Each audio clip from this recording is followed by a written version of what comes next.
about our choices. I'm on a series. I love this. I'm on a 4-part series, if you haven't noticed. We started 2 weeks ago with It's All About Being Clear. And I talked about how clarity is the opposite of being dim. This is not all about being dim. This is all about being clear. This is not about suppression or denial. This is about opening up our eyes and seeing clearly and trusting ourselves that we have that within ourselves to move through any circumstance that may be in our lives, seeing how we created it to begin with, and we created it so that we could move through it and grow through it and become more. And so if we don't look at things clearly in life, if we don't allow ourselves to really understand who we are and what's going on, then we have to recreate those circumstances over and over again. Maybe you've done that. I was particularly good at doing that with relationships. I would go through the same relationship over and over and over again, only I had different people. And they had different names, and I was in different cities, but it was the same relationship. Until I decided to get clear about who I was, about what I was willing to do in the world to have a good relationship, about how I saw myself, and how I was choosing love instead of choosing fighting. That was a big one for me. That's next week. It's all about love. And then I can have the relationship that I wanted, whether it was the relationship with John, or whether it was a relationship with my body, whether it was a relationship with my finances, whether it was a relationship with my spiritual community. Once I decided to get clear, all of the outside things changed. And I love that. It's all about being clear. And then I said, well, wait a minute. I am the happiness queen. It's all about being happy.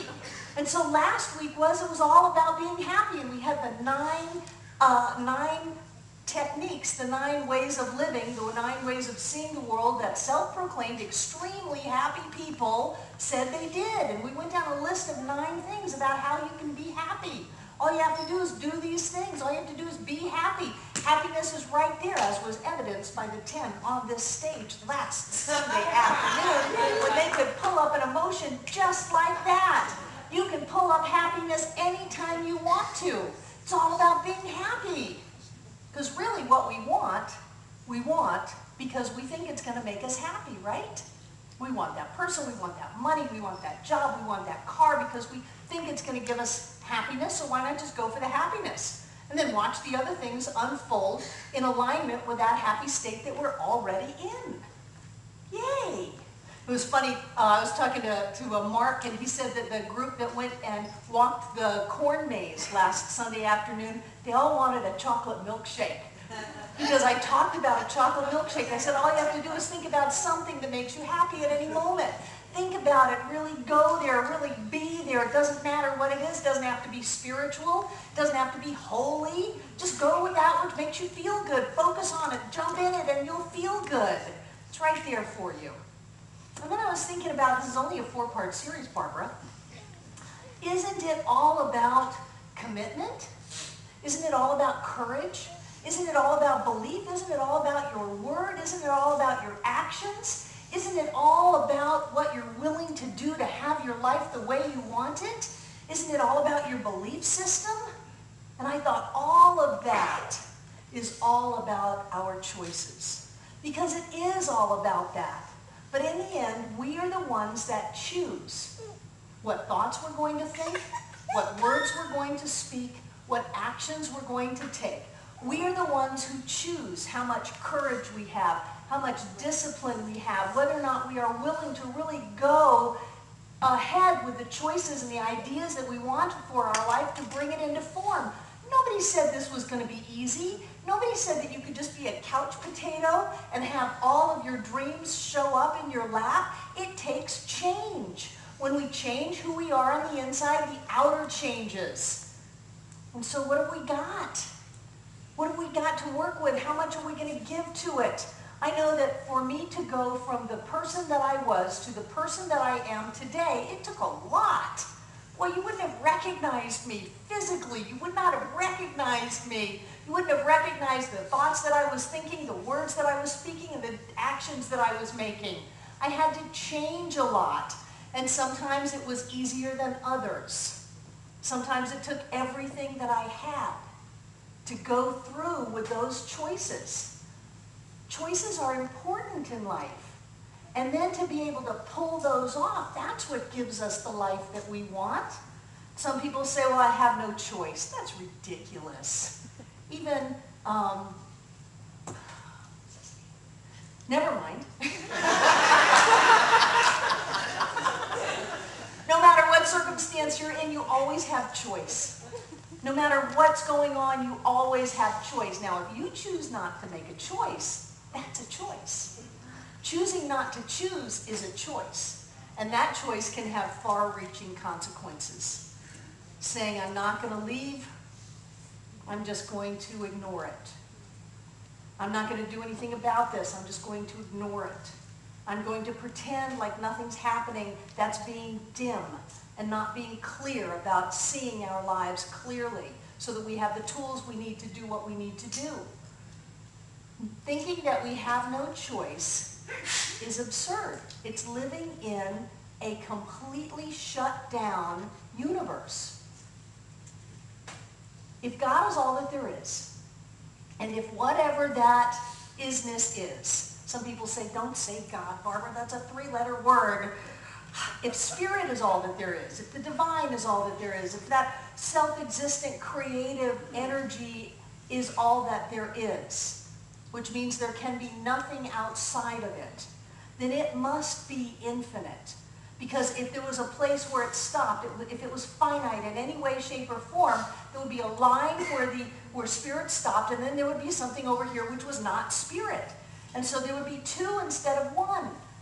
And if that were the case, then conflicting energies would be so enormous that time and space would not even be able to hold together. We wouldn't be here. But since there is only one, since we are here, at least some people say that we're here, quantum physics is really poking some holes in that whole idea that we're here. They're saying maybe we're here, maybe we're not. Maybe we're here, maybe we're just a possibility of being here. Maybe we're not here until someone looks for us. Wow! But let's go with the idea that we're here. Since we're here, time and space is hanging together. Since time and space is hanging together, it must mean that whatever it is with a capital I, it is all that there is. That means you cannot limit the infinite. Otherwise, you don't have an infinite. And now if we are created out of that infiniteness, now take a deep breath. I'm working on my PhD here, and I'm writing a lot of highly technical science of mind concepts down over and over and over again, so I got my head in that framework. Take another deep breath. In order for an infinite to exist, it must exist in its totality, simultaneously, at every moment. Now that's Thomas Troward. That's directly out of Hinduism. In order for an infinite to exist, it must exist in its entirety, at every place, at every moment, simultaneously. So all of God must be present at the point of view right now. If all of God is not present at the point of view right now, then there is no God present and we're not here. Which takes us back to quantum physics. No, they say we're here at least part of the time. And I've noticed that.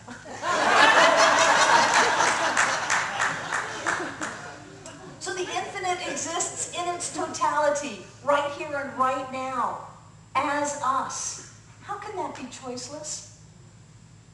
How can we say we have no choice? We have infinite choice. That's where we are made in the image and likeness of God comes in. That which the infinite is, we must be. So whatever God is, we must be. So whatever God is, God has got some choice going on. Look at all of the colors. Look at the seasons. Look at the planets. Look at the pictures from the Hubble telescope. It's amazing, all of the choices going on. So how can we look at our lives and say, I have no choice? The only way we can do that is to see, instead of clearly, to see dimly, to see limited, to see myopically, to not open up to that which is going on. And as soon as we open up to that which is going on, we see, oh, I have choice. People come up to see me and they say, well, there's nothing I can do. I say, well, yes, there is. There's a whole list of things you can do. I was going to use an analogy that may be a little hard. If someone had your child and they said you don't get your child back unless you can figure out a way to do this, you'd figure out a way to do it. If somebody had your happiness and the rest of your life and they said you're not going to get this until you figure out a way to handle this, you'll figure out a way to handle it. You'll figure out a way to rise up, to transcend the conditions, to move forward in life. You'll find the courage within yourself to let go of that which is known, even if it feels terrible, and run the risk of going into something new even though you don't know what it is. How many people moved here from somewhere else? Look around the room. I would be willing to bet that it took a little effort for you to get here. That maybe there was a little bit of concern or fear. Maybe there was some confusion along the way. Maybe things didn't turn out exactly the way you thought that they would. But you found it within yourself to rise above that and to find a way to make your dreams come true, to find a way to bring your choice into form. Choosing is the first step. But if you choose something, you will find that heaven and earth comes together to bring that choice into form. You may have to change. You may have to let go of that old you. You may have to let go of that old story. You may have to let go of that old idea about how life works and open up to something new, a new you that gets the new life, a new story that includes the new life, a new world that works for you instead of against you. You may have to let go of some things in order to open up to some new things so that that choice can come forward. But I guarantee you that if you will stay with it, it will show up no matter what. If you will stay with it, you will get to have the life that you want. I remember when my son was 3, and I packed up and moved from Florida to Oregon. I left everything and pretty much everybody that I knew and moved to something different because I knew that if I stayed where I was, I would die, literally and figuratively. So I had to go. And I think maybe you've had that feeling before that you don't know why, you don't know where you're going, but you just have to go. You have to go and do what is yours to do, and no matter what the risk is, you're willing to take it because your choice is for greater levels of livingness for you. Levels of happiness, levels of clarity, levels of love comes down to the choice. And then every day you have a choice. Do you follow it through? I choose to work out every day. 6 o'clock in the morning, are you going to do it? Are you going to do it or not? You're always at choice. But if you decide not to do it, it wasn't your original choice to work out that was at fault. Actually, there's no fault. That set the new cause in motion. It was you deciding whether or not you were going to do it. We have choice after choice after choice after choice after choice. There are psychologists who say all of this choice is bad for us. There are people who say that when we have more than 1 or 2 choices, we get depressed. As is evidenced by the people from the old communist bloc coming into the United States and going into the grocery store and seeing 100 different kinds of soda, 100 different kinds of chips, 100 different kinds of this or that, of ketchup, for God's sake. They didn't even have ketchup. Now you have all these different kinds of ketchup. And they say that they feel like maybe if they picked Hunt's instead of Heinz, that they go home and they worry about whether or not Heinz would have been a better choice. And they wish they were back in the old Soviet bloc where someone would just say, here's your ketchup, go home. And I listen to that and I say, these people just need some practice. They need a little practice on how to choose. They need a little practice on trying a little of this and trying a little of that and running the risk that you might need to choose again. Because in a limited universe, you only get one choice, and if you choose wrong, you're screwed. In an unlimited universe, if you choose once and it's not the right choice for you, if you want something new, you get to choose again. Yay! Again and again. They say, oh, the divorce rate is so high. No, we're just learning how to choose. Choose better. That's all.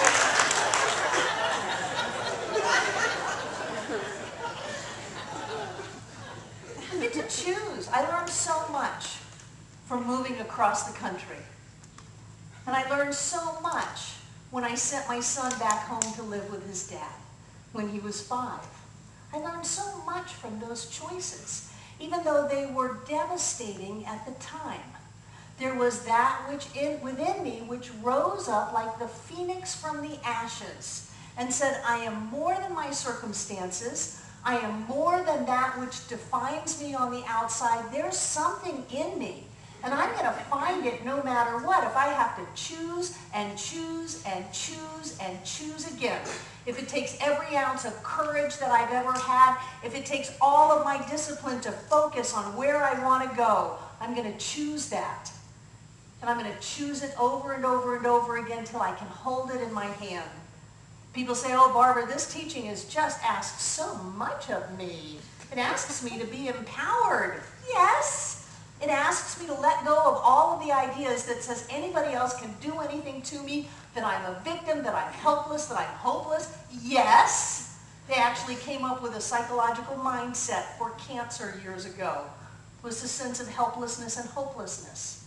That when you dabble in those energies, your body connects and says, oh, we're helpless? I guess my immune system doesn't work very well. It's hopeless? Well, I guess there's nothing that I can do. Don't go there.